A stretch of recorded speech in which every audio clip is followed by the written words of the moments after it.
बिस्मिल्लाहिर्रहमानिर्रहीम। अस्सलाम वालेकुम। इनसाइड न्यूज़ इब्राहिम राजा शो के साथ मैं हूँ इस्मा शौकत और मेरे साथ मौजूद होंगे इब्राहिम राजा साहब। अस्सलाम वालेकुम इब्राहिम राजा साहब। वालेकुम अस्सलाम।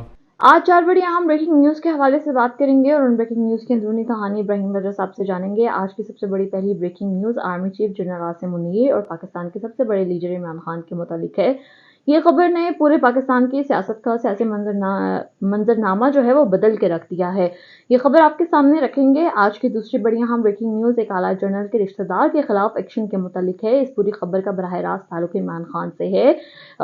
इससे जुड़ा हुआ आपको नाम भी बताएंगे। इस सारी सूरत हाल में GHQ और इमरान खान का मुतालिक भी एक न्यूज़ चैनल ने बहुत बड़ी खबर नशर की है। वो खबर क्या है, इस पर बात करेंगे। आज की तीसरी बड़ी अहम ब्रेकिंग न्यूज़ GHQ के एक शख्स और इमरान खान का मुतालिक है। अडयाला जेल से 47 सेकंड की किस किस्म की वीडियो वायरल हुई है, इस वीडियो में क्या मनाजिर थे और इस वीडियो और खबर से जुड़ी अंदरूनी कहानी राजा साहब से जानेंगे।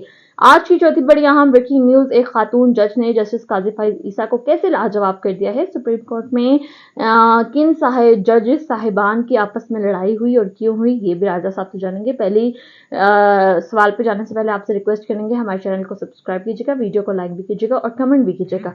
और कमेंट सेक्शन में आपने हमें बताना है कि आपने हमारा चैनल जो है वो सब्सक्राइब कर लिया है, अपना नाम मेंशन करके। साथ ही साथ आपने मैंने लिखना है कि आपने हमारे चैनल को सब्सक्राइब कर लिया है। जिन लोगों ने हमारे चैनल को सब्सक्राइब किया था उनमें सैयद सुल्तान अहमद अमेरिका से हैं, आज़ाद साहब, हानिया, अब्दुल हफीज़, राशिद अहमद, नौशाद कुरैशी, मोहम्मद यूसुफ और आसमा नज़ामी। थैंक यू सो मच आप लोगों का कि आप लोगों ने हमारे चैनल को सब्सक्राइब किया। बात कर लेते हैं आज की पहली अहम ब्रेकिंग न्यूज़ के हवाले से। देखिए, इस माह army chief general Asim Munir, Imran Khan साहब और जस्टिस आयशा के मुतल्लिक जो एक बहुत बड़ी और अहम नोयत की ब्रेकिंग न्यूज़ आई है, ये ब्रेकिंग न्यूज़ अपने व्यूअर्स के साथ शेयर करते हैं।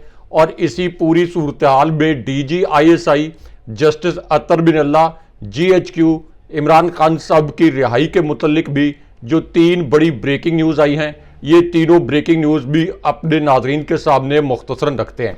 सबसे पहले एक जनरल के रिश्तेदार के खिलाफ जो पहली मरतबा एक बड़ा एक्शन किया गया है, इस हवाले से जो एक ब्रेकिंग न्यूज़ आई है, ये ब्रेकिंग न्यूज़ अपने व्यूअर्स के सामने रखते हैं क्योंकि ये एक ऐसे जनरल हैं जिन्होंने इमरान खान साहब के खिलाफ एक बड़ी घिनौनी वारदात की थी। और यही जनरल अब ना सिर्फ पाकिस्तान में बल्कि पूरी दुनिया में कहने वाले कहते हैं कि रुसवाई का शिकार है। इस खबर के 2 नुकात मुख्तसरन आपके सामने रखते हैं। यानी एक ऐसा जनरल जिसने इमरान खान साहब के खिलाफ एक घिनौनी वारदात की, अब उसके रिश्तेदार के खिलाफ क्या एक्शन हुआ है, ये स्टोरी आपको मुख्तसरन सुनाते हैं। तो मामला ये है कि यही जो जनरल हैं, इनके ससुर को इस्लामाबाद में एक हाउसिंग सोसाइटी में एक आलीशान घर दिया गया। और ये जो आलीशान हाउसिंग सोसाइटी है जहां पर इन्हीं जनरल के ससुर को एक आलीशान घर दिया गया, ये हाउसिंग सोसाइटी है अलीम खान साहब की, जो इस वक्त इस हुकूमत का हिस्सा है और इससे पहले वज़ीर आला पंजाब भी बनना चाहते थे। अब यही जो जनरल हैं, एक तरफ तो इनके ससुर पर भी बड़े संगीन इल्ज़ामात लगते रहे, जो खुद भी एक रिटायर्ड मेजर जनरल थे, और अब इनके जो समधी हैं उन पर भी बड़े संगीन नोयत के इल्ज़ामात आज के दिन में सामने आए हैं। क्योंकि यही जनरल, इनके जो समधी हैं, इन्होंने रजीम चेंज ऑपरेशन में यानी इमरान खान साहब की हुकूमत को गैर आइनी और गैर कानूनी तरीके से गिराने में बहुत ही अपना एक घिनौना किरदार अदा किया था। और ये जो इस जनरल के समधी हैं, असल में शहबाज शरीफ के फ्रंटमैन मलिक अहमद ने इनको अपनी दोस्ती का झांसा दिया, इनके साथ कारोबारी ताल्लुकात बनाए, इन्हें ये बावर कराया कि आप चूंकि एक जनरल के समधी हैं, अगर आप शहबाज शरीफ की रसाई अपने समधी जनरल तक करवा दें तो आपको कारोबारी और माली मराहत दी जाएंगी। और उसके बाद मलिक अहमद के जरिए ये जो शख्सियत हैं जिनके खिलाफ अब ये कार्रवाई शुरू की गई है, शहबाज शरीफ जनाब बाजवा के पास पहुंचे। यानी एक तरफ तो जनाब बाजवा के जो ससुर हैं उनको इस्लामाबाद में अलीम खान साहब की जो हाउसिंग सोसाइटी है, यहाँ पे उनको एक आलीशान मकान दिया गया, और जनाब बाजवा के जो समधी हैं इनके साथ साजबाज करके शहबाज शरीफ के फ्रंटमैन मलिक अहमद ने जनरल बाजवा तक शहबाज शरीफ को पहुंचाया था और उसके बाद फिर ऑपरेशन रजीम चेंज को हतमी शक्ल दी गई थी। अब जनरल बाजवा के ये जो समधी हैं साबिर मिट्ठू, इनके खिलाफ अब पहला एक्शन आज के दिन में सामने आया है। साबिर मिट्ठू जो कि जनरल बाजवा के रिश्तेदार बनने से पहले एक दरमियाने से दर्जे के कारोबारी शख्सियत थे, लेकिन जब वो जनरल बाजवा के समधी बने तो उनके असासों में 30-30, 40-40 गुना इजाफा हो गया। इसके ऊपर एक तहकीकाती सहाफ़ी अहमद नूरानी ने एक स्टोरी भी की थी। जनरल बाजवा ने यह वादा किया था कि वो एक थर्ड पार्टी ऑडिट के जरिए अपने जो असासे हैं ये इनकी ऑडिट रिपोर्ट सामने लाएंगे। आज तक वो ऑडिट रिपोर्ट तो सामने नहीं आई, लेकिन अब जनरल बाजवा के जो समधी हैं साबिर मिट्ठू, इनको मनी लॉन्ड्रिंग के इल्ज़ाम में FIA ने तलब किया है। 27 जून को इनको तलब किया गया है। इनसे गुज़िश्ता 10 साल की ज़मीन की खरीदो फरोख्त का रिकॉर्ड भी मांगा गया है। फैमिली की जानिब से की गई खरीदो फरोख्त का रिकॉर्ड भी इन्हें कहा गया है कि अपने हमरा लेके आएँ, और सरकारी महकमों को फरोख्त की गई जो ज़मीनें हैं उनका रिकॉर्ड भी इनसे मांगा गया है। इनके खिलाफ असल में ये जो इंक्वायरी है इसका आगाज़ 2023 में हुआ था, लेकिन उस वक्त दबाव की वजह से ये इंक्वायरी बंद कर दी गई थी। अब ये इंक्वायरी दोबारा शुरू की गई है, लेकिन अब भी लगता नहीं है कि इस मामले में कोई ठोस पेशरफ्त होगी। लेकिन यहाँ पे DG ISI इमरान खान साहब और इस्लामाबाद हाई कोर्ट के मुतल्लिक जो एक बड़ी ब्रेकिंग न्यूज़ आई है, ये ब्रेकिंग न्यूज़ अपने व्यूअर्स के सामने मुख्तसरन रखते हैं। अब इस खबर के पहले नुक्ते में ये बताया गया कि ISI से जुड़े ऑडियो लीक्स केस की समाअत इस्लामाबाद हाई कोर्ट में हुई। इस समाअत के दौरान एडिशनल अटॉर्नी जनरल ने अदालत को ये बताया कि ISI बराह रास्त मोबाइल कंपनियों से हर शहरी का डेटा ले सकती है। यानी ये भयानक इंकशाफ हुआ कि ISI किसी भी मोबाइल कंपनी से हर शहरी का डेटा ले सकती है, और कानून नाफिज करने वाले इदारे जो हैं ये डेटा अक्सर लेते रहते हैं। अब इस इंकशाफ पर जस्टिस बाबर सत्तार भरम हो गए। उन्होंने कहा कि आम शहरियों को पता होना चाहिए कि लोगों की प्राइवेसी में आप यानी ISI कैसे घुस रही है। उसके बाद एडिशनल अटॉर्नी जनरल ने यह कहा कि जस्टिस बाबर सत्तार साहब इस केस की समाअत चैम्बर में कर लें, लेकिन जस्टिस बाबर सत्तार ने कहा कि यह कोई कौमी सलामती का मामला नहीं है, चैम्बर समाअत का मजाक बना दिया गया है। क्या आप ये कह रहे हैं कि जजेस के चैम्बर जो हैं ये कोई हॉस्टाइल एजेंसी टैपिंग करती हैं? उसके बाद जस्टिस बाबर सत्तार ने कहा कि फ़ोन टैपिंग करने यानी फ़ोन कॉल्स करने की रिकॉर्डिंग करने का कोई कानून मौजूद नहीं है। जो कुछ हो रहा है वो गैर कानूनी है, और टेलीकॉम कंपनीज भी बगैर स्क्रूटनी के शहरियों का डेटा ISI को फराहम कर रही हैं। इसलिए ये मोबाइल कंपनीज भी इस लाकानूनियत की जिम्मेदार हैं। आप अंदाज़ा कर लें कि इस फ्रॉड रियासत में किस किस्म की घिनौनी वारदातें हो रही हैं, और आम शहरियों को पता ही नहीं कि उनका जो सारा डेटा है वो पाकिस्तान की खुफिया एजेंसियों के पास जा रहा है। लेकिन यहाँ पे मारूफ सीनियर सहाफ़ी हामिद मीर साहब ने मरियम नवाज के मुतल्लिक जो एक तहलका खेज इंकशाफ किया है, इस इंकशाफ पर नून लीग के जो अब बचे खुचे कुछ चंद सौ के करीब कारकुन हैं उनको बड़ी आग लगी है। हामिद मीर साहब के इस इंकशाफ के मुतल्लिक आपको बताते हैं। हामिद मीर साहब ने इस इंकशाफ में कहा कि मुस्लिम लीग नून के अक्सर हामियों की तरफ से सोशल मीडिया पर अपने अकाउंट्स को नवाज शरीफ और मरियम नवाज की तस्वीरों के अलावा कुरानी आयात से सजाया जाता है। लेकिन एक तरफ ये अपने अकाउंट्स पर कुरानी आयात लगाते हैं, दूसरी जानिब इन्हीं अकाउंट से लोगों को इंतहाई गंदी और गलीज गालियां देते हैं, और गालियां देने वाले इन अकाउंट्स को मरियम नवाज खुद फॉलो करती हैं। यानी उन्होंने ये तासुर दिया कि इसका मतलब यह है कि मरियम नवाज एक मनसूबाबंदी के तहत इन जाली अकाउंट्स के जरिए लोगों को और सहाफ़ियों को गालियां दिलवाती हैं। उसके बाद हामिद मीर साहब ने मरियम नवाज की हुकूमत के खात्मे के मुतल्लिक भी एक बड़ा और अहम इंकशाफ किया।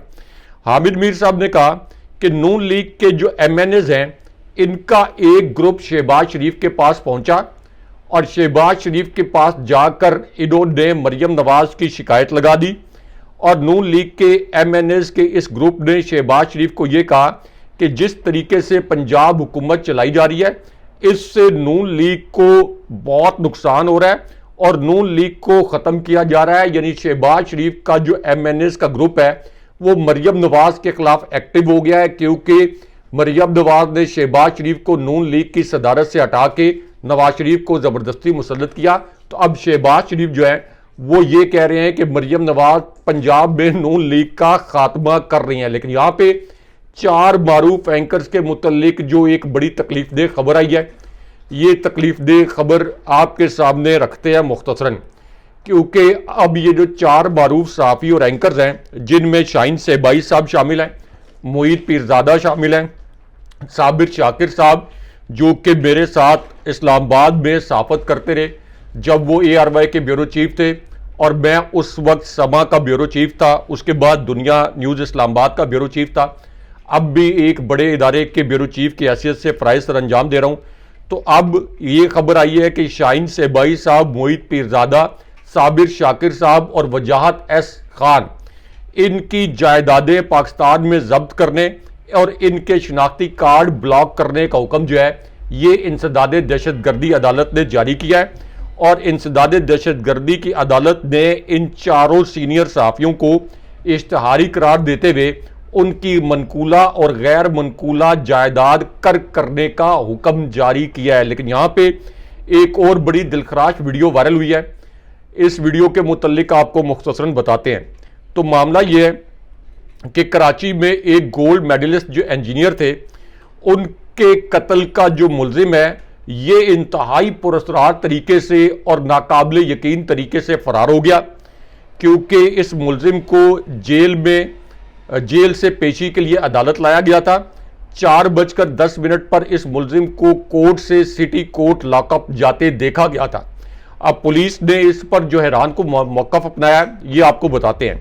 पुलिस का ये कहना है कि सिटी कोर्ट लॉकअप जाने के बजाय मुलजिम अचानक गायब हो गया। जब सिटी कोर्ट से जेल मुंतकिल किया गया मुलजिम को तो कैदियों की तादाद मुकम्मल थी, लेकिन जब जेल में पहुंचकर हमने कैदियों की तादाद गिनी तो एक कैदी कम पाया गया। और अब जिस कांस्टेबल इश्तियाक अहमद पर यह इल्ज़ाम लगाया गया कि इसने इस मुलजिम को भगाया है, उसने एक नई कहानी गढ़ ली और उसने कहा कि ये जो मुलजिम था ज़ाहिर अली, ये मुझे धक्का देकर भागा और गाड़ी की आड़ में मेन गेट से फरार हो गया। यानी रिश्वत लेकर गोल्ड मेडलिस्ट के कातिल को फरार करवा दिया गया। तो ये पीपल्स पार्टी की सिंध में और कराची में गवर्नेंस का हाल है। लेकिन यहाँ पे आर्मी चीफ, GHQ और फायज ईसा के मुतल्लिक जो एक वीडियो वायरल हुई है, जैसे फायज ईसा साहब के मुतल्लिक, इसके मुतल्लिक आपको मुख्तसरन बताते हैं। इस वीडियो ने भी सोशल मीडिया पर बड़ा तहलका मचाया है।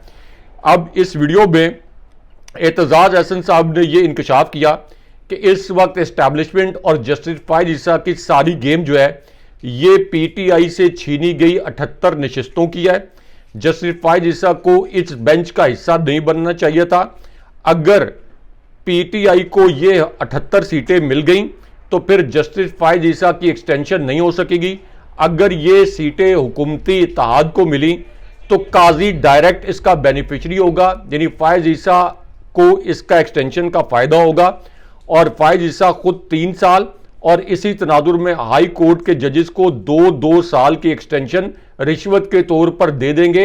एतजाज अहसन साहब जो पाकिस्तान का एक इंतहाई मोतबर नाम है, वो ये कह रहे हैं कि जस्टिस फायज ईसा जो 78 सीटों के हवाले से घिनौना खेल खेल रहे हैं, ये सिर्फ आइन को पामाल करते हुए एक्सटेंशन लेने के लिए कर रहे हैं। लेकिन यहाँ पे army chief general Asif Munir, Imran Khan साहब, GHQ और एक टाउट सहाफ़ी के मुतल्लिक एक बड़ी हैरानकुन और बड़ी तकलीफदेह नौयत की वीडियो वायरल हुई है और इस वीडियो पर 1 लाख से ज़ायद ट्वीट्स किए गए हैं। इस वीडियो के मुतल्लिक आपको बताते हैं। अब ये जो टाउट सहाफ़ी हैं, जिनको PTI एक्चुअली एक टाउट सहाफ़ी कहती है और PTI ये कहती है कि ये कोई सहाफ़ी नहीं बल्कि इससे पहले वकील थे, नजम सेठी साहब की खुशामदेद करके उनके गोडे गिट्टे दबा के ये नाम नहाद जो है एक सहाफ़ी का इन्होंने रूप धार लिया और अब ये PTI के खिलाफ जहर उगलते रहते हैं। अब ये जो सहाफ़ी हैं जिनको PTI एक टाउट सहाफ़ी कहती है, इनके मुतल्लिक, इमरान खान साहब के मुतल्लिक और GHQ के मुतल्लिक एक बड़ा घिनौना इंकशाफ हुआ है और हम अपने व्यूअर्स से रिक्वेस्ट करेंगे कि ये स्टोरी जो हम अपने व्यूअर्स के साथ शेयर करने जा रहे हैं, इस पर कमेंट करें लेकिन शाइस्तगी के साथ इस पर कमेंट करें। अब ये जो तकलीफदेह वीडियो वायरल हुई है, इस तकलीफदेह इंकशाफ में शेख रशीद ने यह बताया कि जब मुझे अगवा किया गया, उसके बाद एक दिन अचानक मुझे यह बताया गया कि मुझे किसी जगह पर ले जाया जा रहा है। इस जगह पर ले जाने से पहले मेरी आंखों पर पट्टी बांध दी गई। मुझे मालूम नहीं था कि मुझे अगवा के दौरान आंखों पर पट्टी बांधकर कहां ले जाया जा रहा है, लेकिन जब मुझे एक जगह ले जाया गया तो मैं ये देखकर हैरान रह गया कि सामने मुनीब फारूक बैठा हुआ था। यानी मुनीब फारूक, जिन्हें पीटीआई एक टाउट साफी कहती है, वो कहते हैं कि मैं अगवाशुदा हालत में था, मेरी आंखों की पट्टी खोली तो मुझ जैसे अगवाशुदा और मजलूम शख्स का जबरदस्ती इंटरव्यू करने के लिए ये मुनीब फारूक सामने बैठा हुआ था। मुनीब फारूक को पता था कि मुझे अगवा किया गया है, इसके बावजूद इसको ये भी पता था कि मुझसे जबरदस्ती कुछ जो है जवाबात दिए जाएंगे, तो इसने मेरा प्लांटेड इंटरव्यू किया और उसके बाद पीटीआई ने मुनीब फारूक के मुतल्लिक एक टाउट सहाफी के हैशटैग से एक ट्रेंड भी चलाया। उसके बाद शेख रशीद साहब ने एक दिलचस्प इंकशाफ ये भी किया और उन्होंने कहा कि इस वक्त जो खुसरे हैं ये पाकिस्तान की सबसे बड़ी ताकत बनकर उभरे हैं। अब वो पैसे मांगते नहीं हैं, बल्कि लोग दौड़ दौड़ कर उनको पैसे देते हैं कि कोई पता नहीं कि खुसरों के रूप में कौन छुपा हो जो कि किसी और के नुमाइंदे हों और किसी पर हमला कर दें। लेकिन यहाँ पे अडयाला जेल में जो एक नाकाबिले यकीन और गैर मामूली वाकया आज के दिन में सामने आया है, ये वाकया इमरान खान साहब से जुड़ा हुआ है। इस खबर के दो नुकात मुख्तसरन अपने व्यूअर्स के सामने रखते हैं, क्योंकि आज की ये सबसे बड़ी ब्रेकिंग न्यूज़ बन गई है और पाकिस्तान के सबसे बड़े न्यूज़ चैनल ने अडयाला जेल में होने वाले इस गैर मामूली वाक़े के मुतल्लिक एक बड़ी हसास नोयत की खबर नशर की है। अब इस चैनल पर नशर की गई खबर के पहले हिस्से में यह कहा गया कि अडयाला जेल में इमरान खान साहब की सिक्योरिटी पर मामूर 7 जो जेल एहलकार हैं, इनको अचानक तब्दील कर दिया गया है।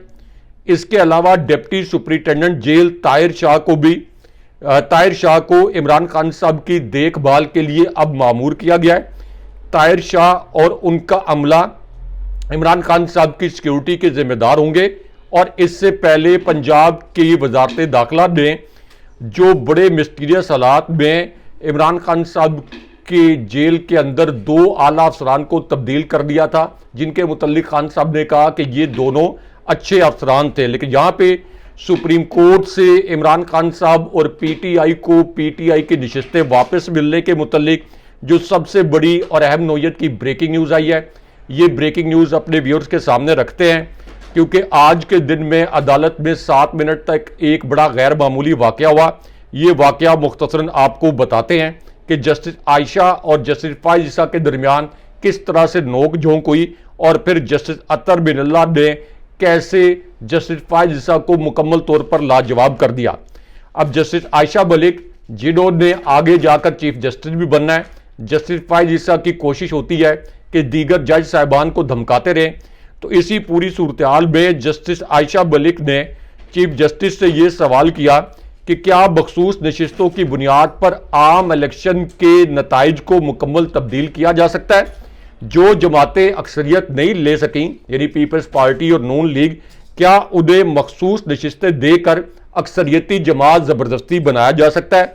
उसके बाद जस्टिस अतर बिन अल्लाह ने फाइज ईसा को शर्म से पानी पानी कर दिया, एक ऐसा जुमला कह दिया जिसे पाकिस्तानी मीडिया ने सेंसर कर दिया।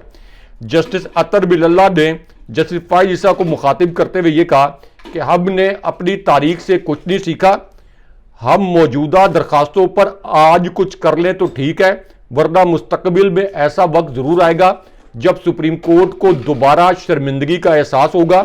सुप्रीम कोर्ट दोबारा अफसोस करेगी कि हमारे दौर में लाकानूनियत हो रही थी और हमने कुछ नहीं किया। उसके बाद जस्टिस अतर बिन अल्लाह ने ये जो पूरा केस है इसको मुकम्मल तौर पर उड़ा के रख दिया। जस्टिस अतर बिन अल्लाह ने कहा कि आइन पर इस वक्त अमल नहीं हो रहा, सब जानते हैं कि क्या हो रहा है।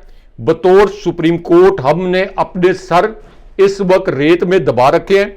मुल्क में इंसानी हकूक की जितनी खिलाफवर्जी हुई है इसकी जिम्मेदारी सुप्रीम कोर्ट पर है। बादियो नजर में उन्होंने कहा कि इसकी जिम्मेदारी जस्टिस फाइज ईसा पर है।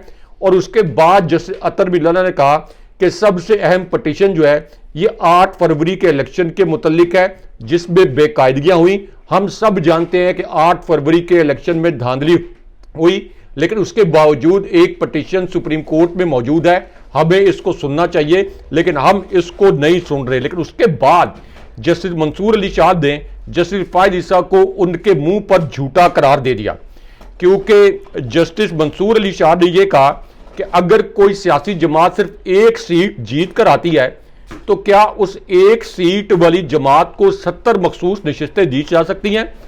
तो जस्टिस मंसूर अली शाह ने कहा कि जस्टिस फायद ईसा ने कहा कि कानून यही कहता है। उसके ऊपर जस्टिस मंसूर अली शाह ने कहा कि फायद ईसा साहब, कानून ऐसा कुछ नहीं कहता, यानी उन्होंने ये तासुर दिया कि आप खुद जो है ये इस वक्त कानून और आइन घड़ने की कोशिश ना करें। लेकिन उसके बाद चीफ जस्टिस जस्टिस फायद ईसा और जस्टिस आयशा मलिक के दरमियान भी नोक झोंक हुई। जस्टिस आयशा मलिक ने चीफ जस्टिस को मुखातिब करते हुए कहा कि आप बतौर चीफ जस्टिस हमें ज़रा मुतनासिब नुमाइंदगी का फार्मूला समझा दें। लेकिन उसके बाद जस्टिस अतर बिन लल्ला ने जस्टिस फायद ईसा को मुकम्मल तौर पर नॉकआउट कर दिया। जस्टिस अतर बिन लल्ला ने कहा कि इलेक्शन कमीशन ने सुप्रीम कोर्ट के हुक्मनामे की गलत तशरीह की, हुक्मनामा जारी करके आज़ाद उम्मीदवारों को आज़ाद करार दे दिया गया। इनके पास यानी पीटीआई के पास कोई और चॉइस नहीं बची थी। सारा मसला सुप्रीम कोर्ट और इलेक्शन कमीशन के उस हुक्मनामे का है जिसमें इंतखाबी निशान बल्ला छीना गया और फिर पीटीआई के उम्मीदवारों को आज़ाद करार दिया गया। उसके बाद जस्टिस अतर बिन लल्ला ने कहा कि वोट का हक सबसे बुनियादी हक है, आइन को बरकरार रखना है तो इलेक्शन शफाफ होने चाहिए। इलेक्शन जेन्युइन नहीं थे और आइन और हमारे हलफ की खिलाफ वर्जी हुई है। यानी उन्होंने कहा कि जो हम इलेक्शन में धांधली को नहीं रोक सके, ये असल में हमारे हलफ की खिलाफ वर्जी हुई है। लेकिन उसके बाद चीफ जस्टिस जस्टिस फायद ईसा के एक ढिठाई पर मबनी जुमले पर अदालत में एक बड़ी गैर मामूली सूरत हाल पैदा हुई। जस्टिस फायद ईसा ने बजाय इसके कि जस्टिस अतर बिन लल्ला के सवाल का जवाब दलील के साथ देते, जस्टिस फायद ईसा ने कहा कि आपकी मिसाल तो प्राइज बॉन्ड की मिसाल है। अगर कोई बंदा सुबह उठकर यह कहे कि मेरा प्राइज बॉन्ड निकल आया और उसने प्राइज बॉन्ड खरीदा ना हो तो क्या उसका प्राइज बॉन्ड निकल सकता है। यानी सवाल गंदुम जवाब चना। लेकिन तमाम जो उनके साथी जज साहिबान थे उन्होंने अपने रिमार्क से जस्टिस फायद ईसा को बुग्स का मारा एक बदनीयत जज करार दे दिया। लेकिन यहां पे इद्दत केस के फैसले के मुतल्लिक भी अदालत से जो सबसे बड़ी और सबसे अहम नौयत की ब्रेकिंग न्यूज आई है, ये ब्रेकिंग न्यूज आपको मुख्तसरन बताते हैं। इस खबर के पहले हिस्से में ये बताया गया कि इमरान खान साहब के खिलाफ जो जाली इद्दत केस था इसकी समाअत हुई। अब इस केस में खावर मानिका के जो वकील थे जिनके पास कोई दलील नहीं थी, उन्होंने अदालत में अचानक गाने गाना शुरू कर दिए ताकि जज साहब को डिस्ट्रैक्ट किया जा सके। उसके बाद जज साहब ने यह सवाल किया कि जब शिकायत वापस ली गई तो फिर तो ये केस बरियत का ही बनता है। उसके बाद जज अफजल मजूका ने इमरान खान साहब और बुशरा बीबी साहबा की सजा मुअत्तली की दरखास्त पर फैसला महफूज कर लिया। ये फैसला असल में तो 27 जून को दिन 3 बजे सुनाया जाएगा, लेकिन पीटीआई के वकला की टीम का यह कहना है कि जज साहब के रिमार्क से यह साबित हो गया कि इस केस में इमरान खान साहब अमली तौर पर बरी हो गए। लेकिन यहाँ पे army chief general Asim Munir और इमरान खान साहब के मुतल्लिक एक बड़ी ब्रेकिंग न्यूज़ मुख्तसरन आपके साथ शेयर करते हैं। इमरान खान साहब का अडियाला जेल से इस्टेब्लिशमेंट के मुतल्लिक एक अहम पैगाम सामने आया। इमरान खान साहब ने कहा कि हक और सच के साथ खड़ा होना, इंसाफ पसंद माशरा सिर्फ उसी सूरत में ऊपर जा सकता है। एक कौम, एक इंसान और एक इदारा, चाहे वो फौज ही क्यों ना हो, वो तब आगे बढ़ते हैं जब अपनी गलतियों से सीखें। हमें इससे पहले किसी और की जंग में शिरकत करके 70,000 लोगों की जानों का नुकसान बर्दाश्त करना पड़ा। दूसरी जानिब दबंग और एक जो असूली सहाफ़ी हैं काशिफ अब्बासी साहब, उनके प्रोग्राम से भी एक वीडियो वायरल हुई है और मोहम्मद जुबैर ने एक मरतबा फिर ये इतराफ़ किया है कि जनाब बाजवा और नवाज शरीफ की डील के तहत इमरान खान साहब की हुकूमत गिराई गई थी।